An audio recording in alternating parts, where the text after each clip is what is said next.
I have in the studio a member of parliament for Salaga South, and he's in the person of Abubakar Ibrahim Day. And thanks for joining me. He's also a ranking member of the Public Accounts Committee. And we know currently the Public Accounts Committee had been sitting. They've been asking critical questions, and as always, based on my experience also and what I've been saying, he's always good at it, asking questions. When you're asking, you say, he's only seeking clarifications. I guess that's how it goes. So, a very good morning to you, sir. Fine morning. We would want to talk on substantive issues about health, etc. But let's talk about the Public Accounts Committee. And so far, your general observations. As always, there have been fluctuations and flouting of the procurement and other regulations. Yeah, thank you very much. And greetings to you and your able staff. Thank you. Anyway, Happy New Year. Many happy returns. Because we're since the New Year, yes. I haven't been here. Anyway, greetings to my people from Salaga South constituency and Ghana as a whole. Since this is my first time in the New Year appearing here, let's wish all Ghanaians Happy New Year. Yes, we resumed our sitting last week, Monday, after having a recess for, I'm talking of the public accounts and public hearing for a long time. And as you said, as usual, when you go through the report, a lot of the queries have been repetitive. It has come like a routine, especially when you see those infractions in the Procurement Act, in the cash management, in the stores management, etc., with a few embezzlement and misappropriation of funds, which make the government lose a lot of money. And most of the queries centers around procurement procedures, which are being flattered with impunity. So we are thinking that we should let the law have a test case by recommending most of the infraction to the Attorney General to start prosecution. In the past, we look at the administrative and the policy procedures and leave the criminal aspect. But when you go to the PPA, most of the violations are more of a criminal than administrative. And we thought that when these things happened,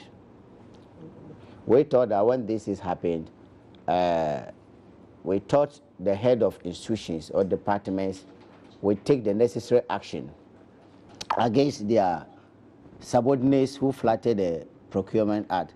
But unfortunately, this is not the situation. So the current chairman thought let's try to test the case and try to recommend some kind of a punitive measure, particularly those dealing with the criminal, to the Attorney General to start prosecution. And hence, that's what we try to do.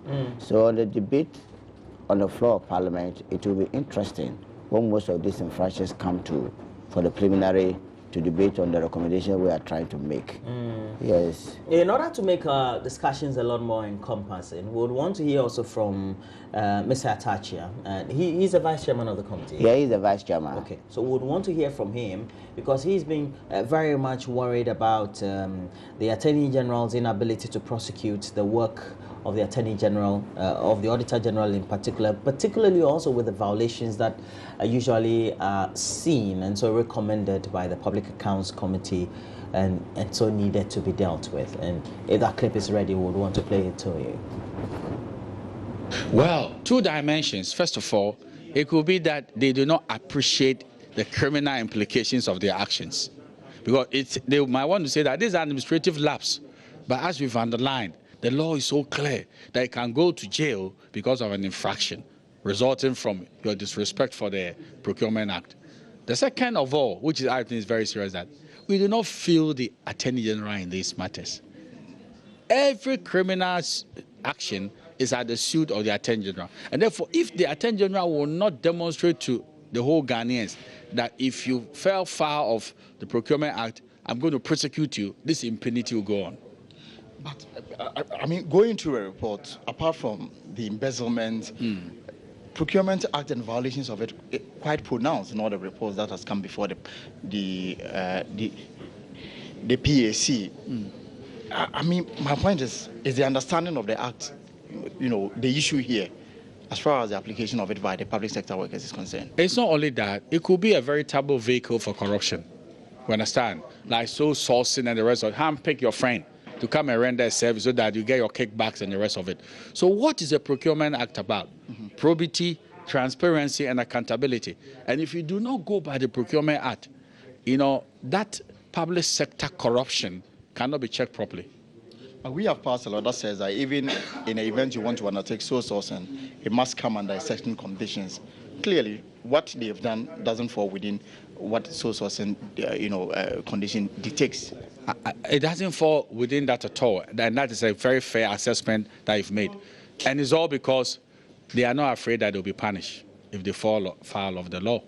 But if they know that somebody can go to jail, a minimum of a maximum of 5 years for an administrative lapse or whatever you call it, the whole system will change.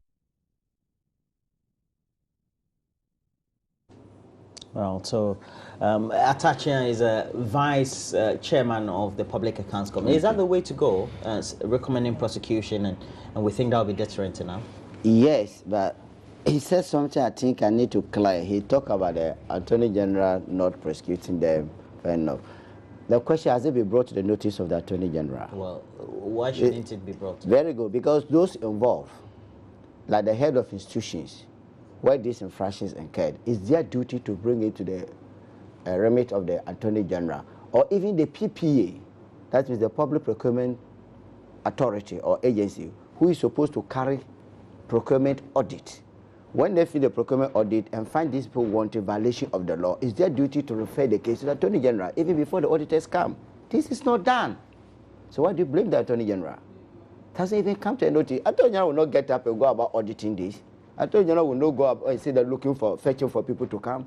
It's our duty first, the PAC, Public Accounts Committee, the Auditor General, the head of institutions, and the PPA authority, who should carry this and find out there are violations of the Public Procurement Act. It's something which is very interesting, which is right. The Public Accounts Committee, when you undertake your sittings, yes, at the end of a period, yes, let's say on a particular audited report or audited report, yes, you issue a report. Is that not what you do? Yeah, we issue recommendations and report to the floor of Parliament for debate. And then after the debate, what happens to them? That is what I'm saying. After the debate, but as far as I'm concerned, at least I've been about 7 years in the Public Accounts Committee, and I can't remember when we made a convention about the prosecution of those who found faults of the public procurement.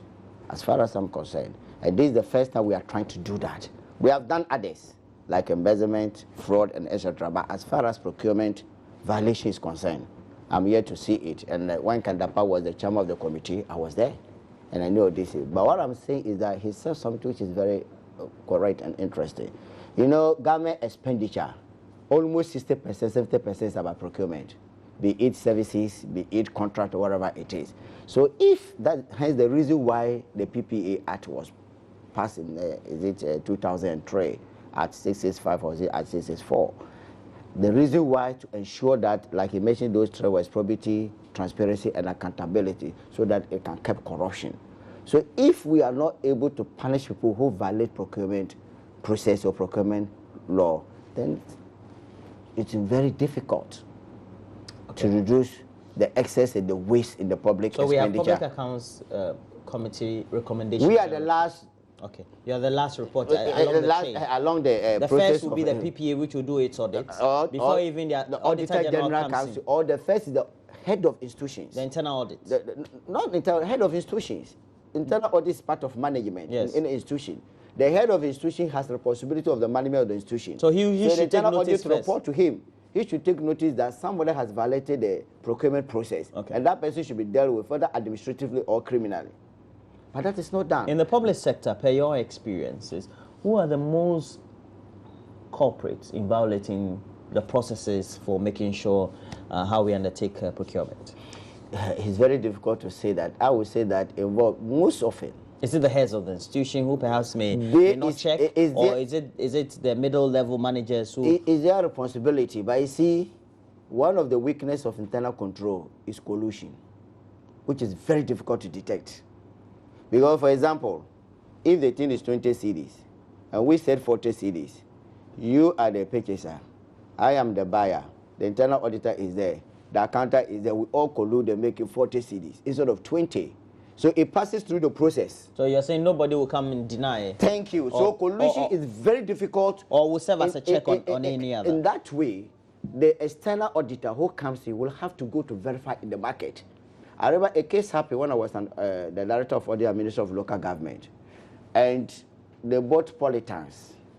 So when the external auditor came, he realized that the polytank should have cost, let's say, 20 CD, but the guy bought 100. So he took the pain to go to all the market in Ghana, went to the manufacturer, and checked and said that the thing, no matter, that was, let's say, 2002, and he was doing at 2008.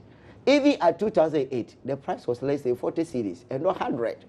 So you could see glaring that here, there was a collision of, fortunately, he charged the officers. I mean, the two head, or they were to refund about 35 million each at that time. I wasn't the director. And even it appeared in the PPC 207, when Salas Mensah, Honorable Salas Mensah was then the chairman of the Public Accounts Committee. And I took the pain to make sure they funded the money. If this were to continue in the process, it could have to reduce, because people would see that they cannot go without impunity. But unfortunately, that's our problem. Head of institutions should be held accountable. And the Financial Administration Act makes it very clear. If a subordinate is found of financial indiscipline, he should be first disciplined by the immediate head.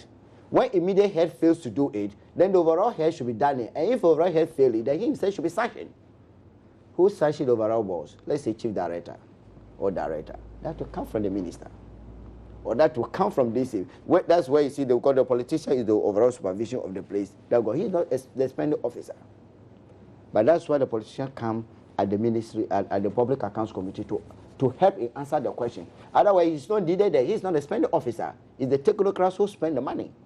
They spend it. And the work that you undertake, the Public Accounts Committee, is it a complete waste of our time? It's not a waste of our time. If for years or if, let's say, for decades, you've been trying to make sure that you look through these audited accounts. If we review, and at the end of the day, you make recommendations based on the reports that you issue and nothing is made of it. A lot of that is done. Really? Yes. But we see a recurrence of the same issue because we don't come time. Yes. A lot of that is done. For example, of late, I can tell you that a lot of people run when it comes to the state to pay the money. But that aspect, if you embezzle money and you refund, that is one aspect. The second aspect is the criminal aspect. Somebody must be prosecuted. That they refund the money doesn't mean that you are not a thief. You have stolen the money. And it should be done. That aspect is not up to us. There's an interesting issue, for example, cited at the Ministry of Health, and I know it's just one of many of the issues where vehicles were bought. Yes. And for example, 332 vehicles procured for the Health Ministry back in 2009 were valued at 10 million cedis. Yes. And all this was done without recourse to the law. Exactly. So as we are talking now, the YOCO, or is the security agency, are investigating the case. Then the question comes, look at the long time it's taking YOCO. So you get why Ghana we have a problem, because 2009 and we are 2016. Traces of evidence would even have been lost. Thank you. So I'm sure I'm not a lawyer, but they said that justice delayed is justice denied. Denied. So if that is why we are now calling, we want to meet the Attorney General, we want to meet the IGP, we want to meet, yesterday I think the chairman added the head of BNI, and those institutions who should facilitate, and then the Secretary of the Judiciary, that we don't understand why such a process should delay. 2009. This went to IOCO, up to now, actions not be taken. So by the time it will go on and then it will die its natural death. So, and that's the reason why people get away with all these things. If this were swiftly done within the next year or 2 years, it will serve as a deterrent for anybody who want to commit such a crime. Let me just run this by you. 332 vehicles we're talking about. Yes. They couldn't have been bought without the minister's approval. Yes, administratively the minister will approve. But the minister does not approve that you should circumvent the law. So let's get it right. That is not what we're indicating. Yes. The minister would have appended finally. Yes, that append that I approve, go and buy it. He will say that, okay, even if, let's say, the various processes where you have, various invoices from purchasing companies, you've looked at them, you've done the quotations, you've done the analysis, and you still make approvals. But let's say there's been over invoicing, or perhaps or even let's say the prices are bad. No. Maybe you don't understand the system. I do understand, but yes. You still approve. You still violated. No. When we want to buy purchases, you write a memo to the minister that our company needed these purchases. You approve. Go ahead. Now then you go to director of procurement. He then takes it and start the processes. Sure. First, advertise it in the papers.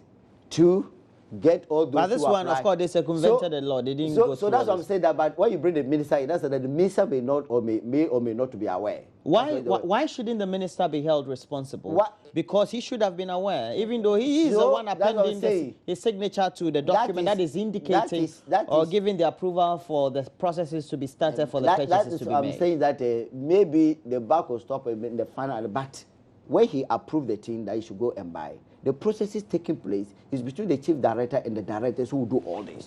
Is it not possible? Is it not possible, Honorable Day? Is it not possible, Honorable Day, that there's a possibility that the coalition you're talking about, it's rather wide and broad, so and even includes those in the public sector who are public sector officers, extending even to political heads? Yes, so come and prove it.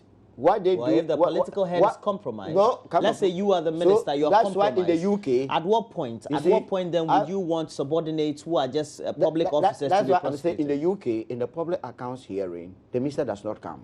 They go ahead for the technocrat, like the chief of that, the director. So if you think the minister directly will do it, come and prove it, then the minister will be called.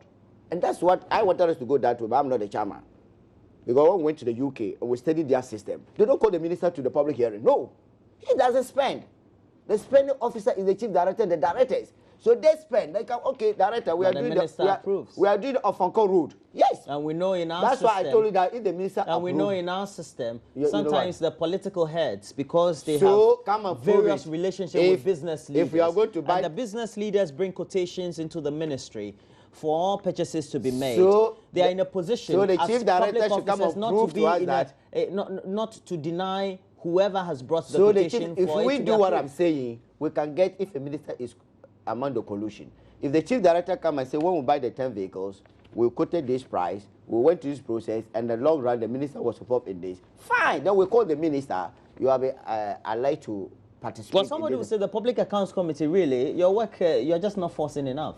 Well, we might have some powers. You know, in Uganda like this, the public accounts, when they sit down, the police are standing behind and everything. They can easily tell you they'll go and put in the bar. They do that. We don't have that power. We don't even have investigative power. Before we always deal with the report submitted by the Auditor General. So what do you have? Just inquisitorial powers? You just ask questions? No, we can make recommendation. And when Parliament, you know, we are a committee of Parliament. When Parliament accepts that recommendation... I mean, excuse me, you're just a toothless bulldog. No, I will not say so. Parliament can buy, and we are a committee of Parliament. So what we make to Parliament has the duty to buy. How long have you been in Parliament? I've been in Parliament, I'm going to my 8th year. Okay. So each of the years that you've been a member of the Public Accounts Committee, you make reports based on your sittings. Yes. And the questions you seem to be asking, you come to certain conclusions and nothing has been done. A lot has been done. If you want us to give you, I think we were telling the chairman that very soon we should start meeting the press and show the gains that have been made. I think that will allow the press to appreciate what we have done so far. Last year it was published that in 2014, for example, it was estimated that the public purse, whether it's from the MMDAs through the MMDCs, etc., there was a colossal loss of some 4 billion Ghana cedis. Not accounted for. Yes. I will use the word. It also came from your city. Yes. That was not coming from your city. Yes, that's what I say. The language. Your languages were not accounted for. Yours said not it's accounted a loss. for. I would say not lost. For example, some could be accounted. For example, if items are not routing through the store, maybe because of negligence, and later on we know that the items actually passed the store, but the SRV was not done. If the SRV can be now raised and done, then it can be accounted for. So let's use the word not accounted. We have to move on to more substantive issues. When you say lost, but before then, that brings to mind, so are you saying that, for example, not accounted for 4 billion as it was indicated the last year? Some of them may be from the previous year. Some of them may be investment. So it means that perhaps if they didn't follow the right procedures in the documentation, etc., that could lead to the loss. But not necessarily that the process, the items or the rights. Some of them were, yes, okay. Exactly. All right. So let's use the Could it also be that some of these things are the same, what you're unearthing currently in your sittings? It could be that some of them were also as a result of that. They were just not accounted for. Yeah, that's what I'm saying. Some of them, that's what I say, when you look at the whole infractions in totality, some of them may be, of course, a few of them are embezzlement and misappropriation, but most of them are administrative procedures. Like I say, items do not pass through the store. For example, if I go to buy charcoal, or I buy gravel of sand. I will not be able to pass it through the store if a tipper truck brings the sand. But the storekeeper can go there, look at the sand or the blocks, get the necessary documentation and put it down.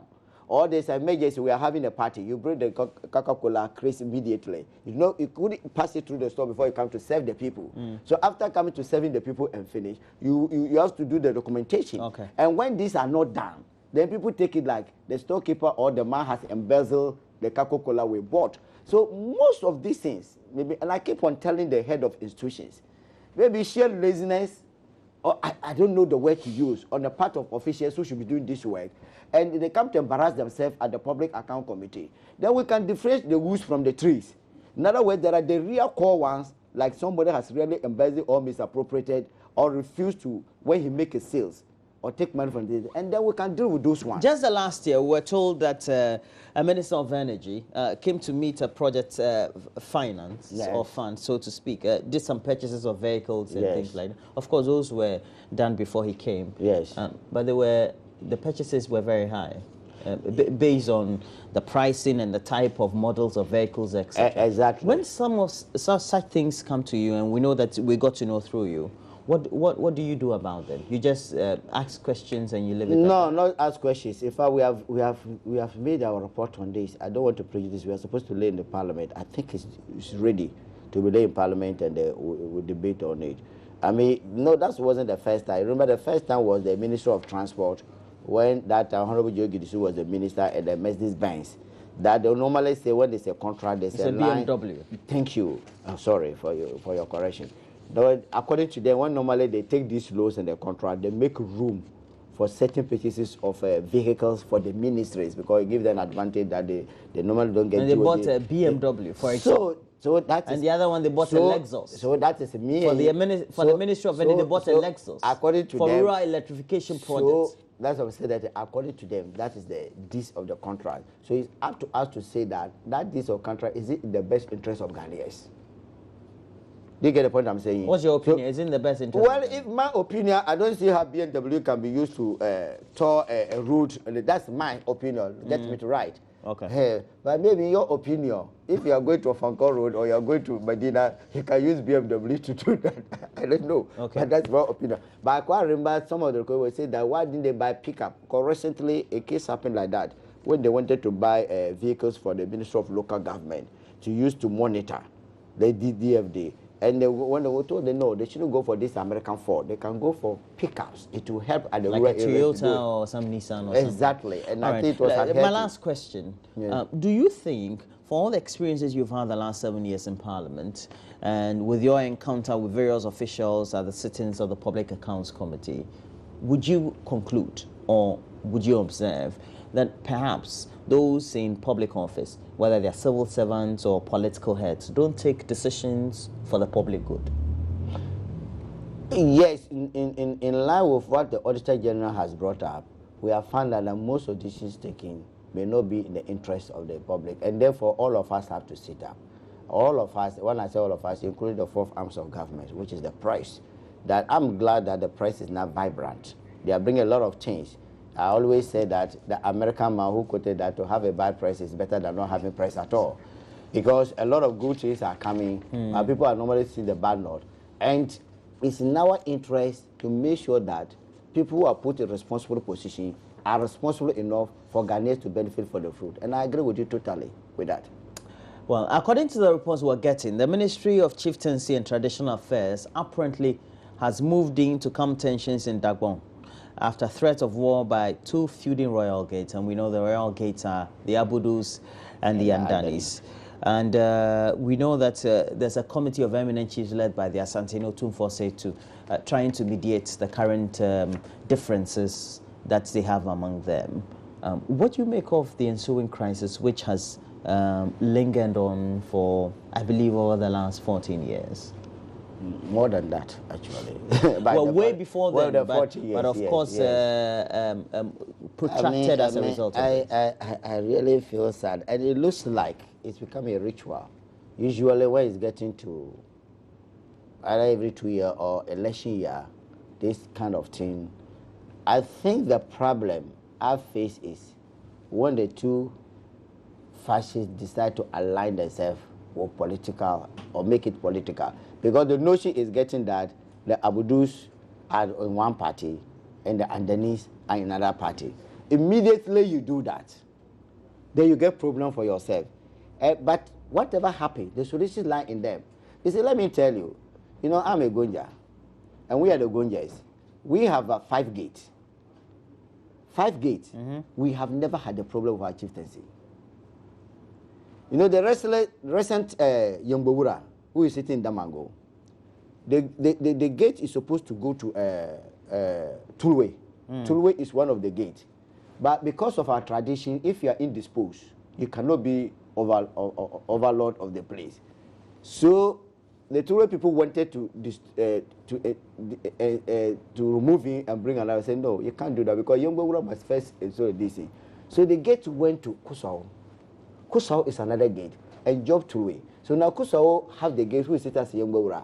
Assuming his term expired, then it will go back to Tulwe again and then it will move on. Understood? So for me, all this problem is the 2 gate. They need to sit there and understand whatever happens, one can be a king at a time. And it's not going to rule forever till the world end. It will come to your turn. If you love your nation or you love your kingdom, as the Dagbon kingdom, why can't you sacrifice? Sit down between them, okay, let's forget everything. You hold it. And not everybody is born to be a king. I may want to be king at this my period, but God didn't say I should come. So why can't I sacrifice that you do it? My son or my great-grandson can become a king one day. So what is the problem with that? I really find it very difficult that they cannot sit down. You don't need eminent chiefs to come and solve this problem. You don't need government to solve this problem. It's within the Dagbon themselves. Well, who should sit down. Apparently, they can't solve it among themselves. They have to. If they could, they would have solved it. How do you solve it for them? But don't worry, we have on the line how you solve it for them? Sowati. He's a security expert. A very good morning to you. You're not worried about the Akole security expert, are you? No. My credentials speak for myself. Fantastic. My last position was a P5 in the UN system. Well, that's okay. That's okay. And as I'm very familiar with you, though. This is Roland Walker, and I know that we've known each other for a very long time. And at least for 70 years. I think 70 years. Yes. It's enough to have worked. Yeah. Yes. And anyway, but I don't mind. But let me add a caveat. I don't mind to call me analyst, a commentator. It doesn't matter to me. It's the substance that matters. Fantastic.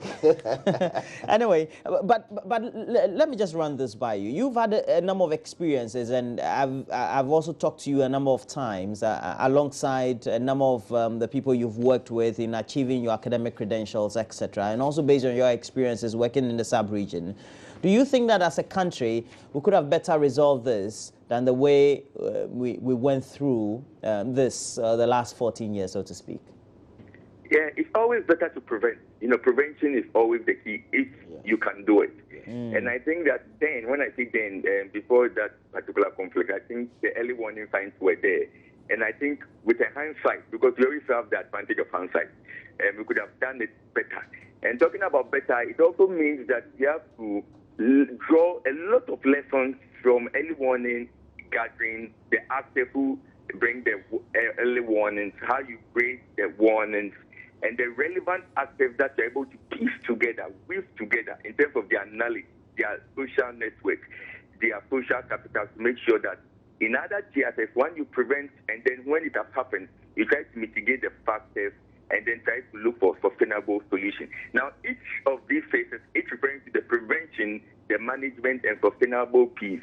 If it's a continuum, takes a long time, depending on the nature of the violence, in terms of the casualties, what people perceive to have happened, in terms of perception. Perception and reality are almost treated the same in conflict, most conflict. And for me, with my experience, I'm even more afraid of perceptions and rumor than the reality. So then, if you're able to deal with these issues to an extent with a willing heart from warring factions and the eagerness of other actors to support, you try to have some peace, and then over time you can sustain that peace. Because if you're not careful in sustaining that peace through the buy-in of those involved, as the man there was saying, it is the people of Dagomba who have run with it. He will just provide the facilitating conditions. We're referring to the artists outside Dagomba. And I'm putting all of us together, although we are different constituencies. I'm just putting non-Dagombas together, supporting Dagombas to make sure that where we need justice, that is sensitive to our tradition, we do that. Where we need some form of reconciliation, we do that. The problem has always been, and it is an enduring feature in certain types of conflict. Do you bring reconciliation before justice or justice before reconciliation? It's a conundrum that can never be solved. It's on case-by-case basis. But it's not as simple as that, is it? Saying that, well, they have to go or do a lot more introspection and see that, well, these conflicts are now good for us, and so we would want to resolve our differences. Look, you see, what I wanted to add is, for the fact that, let's say, government, whether the political government, whether it's an MPP or an NDC, who feel that we don't want to meddle in chieftaincy, and as a result of that, there's always this lukewarm, as if hot and cold attitude towards resolving it, and so leaving it to the protagonist to resolve. Doesn't it kind of accentuate or perpetuate or consolidate the conflict? You see, it is not, I'm going to put it in another way. It is not always true or necessarily true that chieftaincy conflicts do not have a heavy dose of politics. What happens is that the interventions escalate depending on the theater. So I'll give you an example. You see that, let's use chieftaincy. We don't use what you call primogeniture. You know, the first son necessarily becomes the king. You have a number of pre-qualified royals. And that is situated within the context of our fast-evolving traditions, because our traditions always evolve. And it is not unique to Ghana or peculiar or distinct to us. It is a common denominator that you see around the world in terms of how traditions and cultures evolve. Okay, we have a number of pre-qualified royals. And it gets to a time that those pre-qualified royals would want to become chiefs or kings, depending on the context. Okay. Then you need some level of gravitas. You need your social network. The social network can be religious, can be political. When I say religious, traditional religion, and how the key actors in certain positions would have to support and influence your desire to become a chief and maybe represent a particular gate. So there are those contestations. And in the modern state, what you need is the state resources on your side by design or default. So, for example, you realize that most of the time, no matter the scale of chieftaincy conflict you have in Ghana, you have a dose of active partisan politics. The idea is that if you're able to have the ruling party on your side, by extension, you can have a fair handle on the way the state will deal with you. In other words, the worst case scenario in the calculations of these protagonists is that you look the other way, the state will look the other way, or at worst case, they will support you in terms of, for example, bringing the police, bringing intelligence to support one faction against the other who is perceived to belong to the opposition. So it has been something that has developed over the years. And so you realize that very often, when the chieftaincy conflicts are playing out, it usually escalates during festivals. Okay, when you have competing chiefs, then you have the state struggling to align them. Usually it is very subtle. And if you talk to those who have been in this business, it comes in various ways. From a way that one group would think that the state is supporting them, another group would think that the state is unfair to them. And when that perception is there, that one group who is supposed to be held accountable is not being held accountable, then it creates and perpetuates the problem. So the state and active partisan politics is part of the problem. Okay, please just be on the line. I would want one more comment from you, but I want to go back to my panelist here. He is Abubakar Ibrahim Dey. He's a member of parliament for Salaga, but also a ranking member of the Public Accounts Committee. But you seem to be in agreement with a lot of the things he's saying. Exactly. But the thing is, I mean, based on my experiences and logically, government cannot just be putting its fingers in a conflict that is likely to bend it. And we know that there are also political connotations when you do that. Exactly, and that is the price we are paying. Exactly what you are saying, that's the price we are paying. And that's why I'm saying that. You see, all what you are saying is right.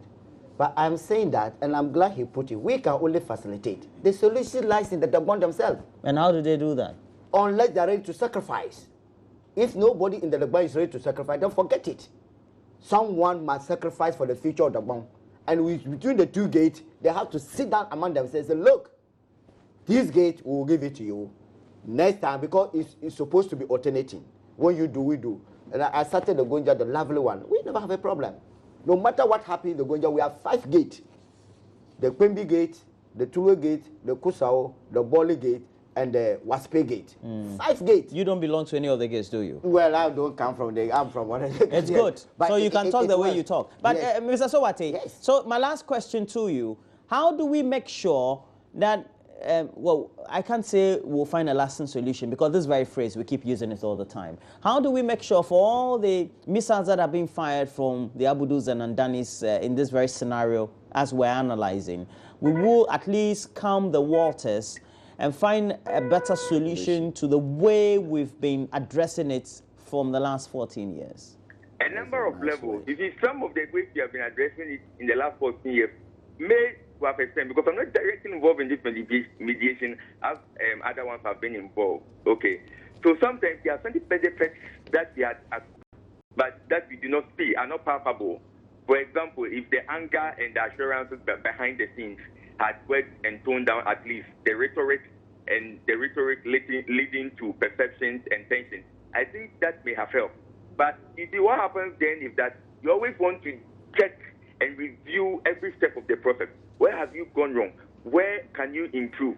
Because I'm not part, I can't tell you that, okay, Mr. 1, 2, 3. Because sometimes you see, in conflict zones, somebody who has an influence on a very tough commander or somebody who is very strong might be a traditional priest somewhere in a village 500 kilometers from Accra. And that person might have a great influence on some of the actors. And you might think that, oh, this person is uneducated, this person is inconsequential in terms of the gravitas the person brings to bear on particular actors. But sometimes when you check quietly, the person can be a grandmother, depending on the religion and the social network of the person. So you can get those people. And when you are able to link yourself with those people and convince them, have the honorable effect and saying that you need some level of sacrifice. And that is why I talked about the challenge always between dealing with justice and dealing with reconciliation. What comes first? When you're able to identify the key individual and consistently try to appeal to their conscience and understand that that is a decision that will have rippling effect on the future and the past. Because you see, an individual, especially chieftaincy, depending on the context, generally we think that they owe a duty to the ancestors who had acquired a particular or school and the future generation. So if you are not able to accept your rights now, what it means is that the future generations will be sidelined.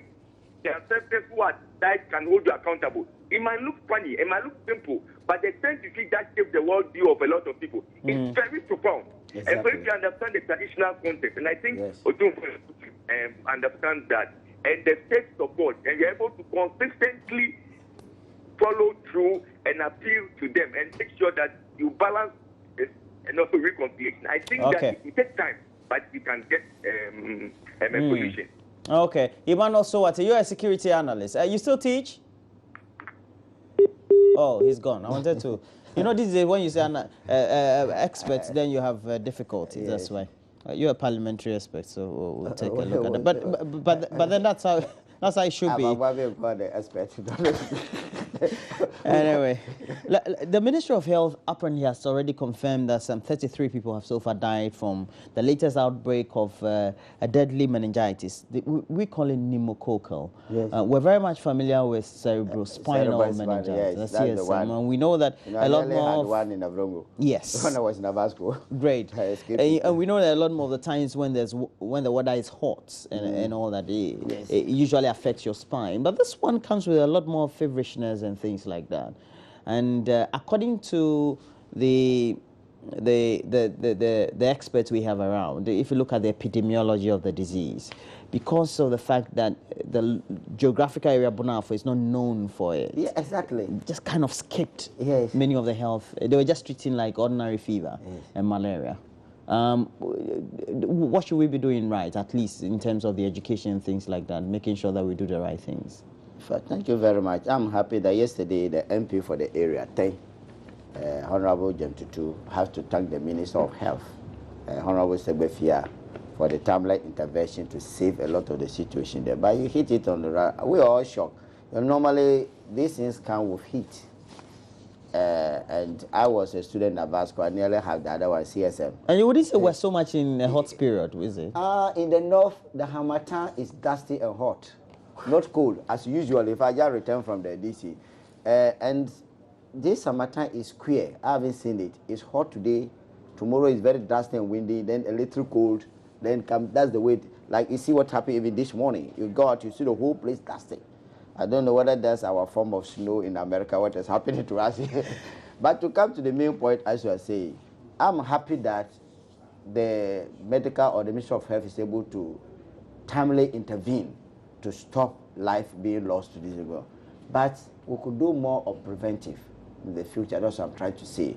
And this one is queer. I've never even heard the name, pneumococcus meningitis. That's the first time I've heard that name. We are familiar with the CSM, which is common among the Burkina Faso, those of us who share the border from the Vrongo, cut across the Lora, and the Boko area, you see. And I don't know much about this that has happened, but I'm glad that they're able to arrest the situation and go. And we are part of Bronaf. You know, I share border with Kintampo, Atibobo, Yeji, in my constituency. And the more we educate the people, especially sneezing in the public, not using handkerchief, and then most not touching each other, and even people sleep in compound house. You can have about 3 or 4 people in the same room, and we need to educate them of the hygienic, of keeping themselves more hygiene, or keeping themselves in the more flow, and open the windows and let more air to flow into the room and everything. And I'm glad that that is being done. I think it's our duty to with the MPs. When we go to our constituency, some of the people and try to do help in the preventive and go on. But the challenge has been made by the Ministry of Health, and kudos to Sebefia and who has done a lot to do this and go. But let's make sure that another one doesn't come with a different name of meningitis, because now we are seeing the cocoa. The next one, we don't know the one which is going to come and go on. And that's the rest I can say. I'm very happy. Yesterday, the MP himself, Tutu, really thanked the Ministry of Health, and he mentioned 2 doctors, one Dr. Solomon, who really did well and sacrificed in the rural areas. Well, and I wish our doctors can move more to the rural areas. As I'm talking, we need more doctors in Salaga to come, and then the ones that is happening, it will help us to prevent. Prevention is better than cure. Yeah, that's true. the way I would say it. And we're told that early reporting of the cases is critical in ensuring that we prevent a lot more fatalities. All CSM. All CSM. All CSM. In fact, within 24 hours. So if you suspect any form of fever, flu, cold, etc., please make sure you thoroughly ensure that the medical facility you're going to is the right place. They have to administer to you the thorough checks. And so we'll have a lot of things. And in the meantime, though, as we close... Maybe to another thing is that when we are getting to such weathers, if they know there's a vaccine for it, why don't you always go ahead and vaccinate those who are not there than waiting till the thing happens? Or have the vaccines ready. Readiness in those areas. Yes. I think it will do a lot. You should be the Minister of Health. I think you have... Oh, Sebefia is very good. Yesterday you impressed me. I really... You're running away from... I know. It's just one of those things. And we've been speaking to Ibrahim Abubakar Day.